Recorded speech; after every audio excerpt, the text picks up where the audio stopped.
He had a trade school. He never worked for anybody else. You know, he was a self-made man. And in a lot of ways, Donnie reminds me of that. You know, very insightful, well-educated, talented. So I always had a special connection with Donnie, though I'm older than he is.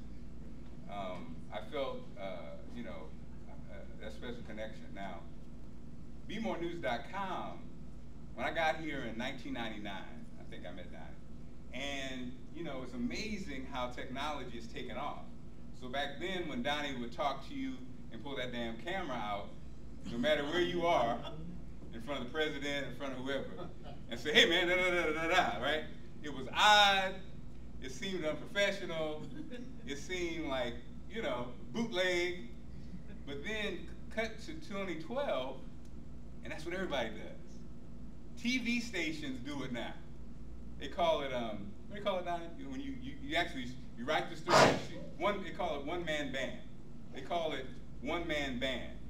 That means the reporter now goes out to the story, writes the story, shoots the story, edits the story. Something Donnie's been doing for a decade. Will he ever get credit for it? Probably not, except here. Will he ever get credit for, I remember, you know, working in black radio for many years and working in different cities, black newspapers.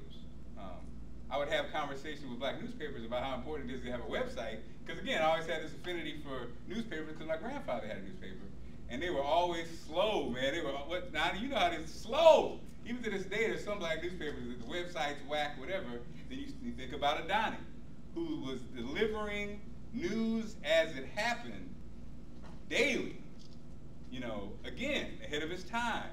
And actually, I venture to say, even to this day, BMORENEWS.com probably has more original content, especially digital content, than any other, I know, African-American website / newspaper. Even the mega ones like the Root and the Griot, did I say that right? Griot, they still don't deliver the kind of information Donnie delivers. So I want to tell you, Donnie, you're a genius, you're special. Will you ever be a millionaire? Probably not. But why y'all get? You got to know. Why not? That we love and support you, brother. The millionaire sound good. The millionaire sounds good. Okay, a multi-millionaire. Just a couple or so. You know, so we celebrate 10 years, a decade of Donnie doing. And also, let me tell you something. What Donnie does, something that Bob Johnson doesn't do a good job of, that Kathy Hughes doesn't do a good job of, that very few successful black business owners, especially in media, do a good job of creating superstars because their egos are too big. Yeah. Donnie has I just started working with his company, and you know, my man I work for is serious. I mean, he's a world-class business guy, and out of the blue, he said, because we were trying to find some quality people, some quality interns who would work for free but who were good. He said, you need to call Donnie, man. Donnie has a ton of interns. And I was thinking about it, it's absolutely true. I work with Donnie. I worked in the Radio 1, so I would see Donnie all the time.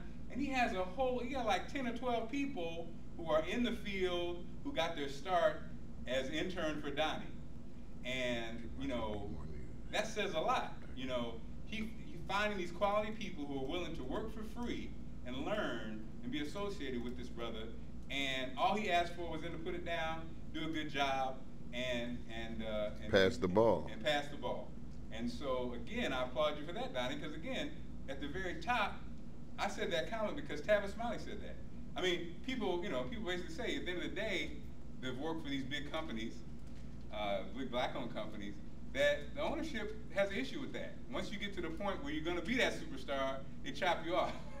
You know.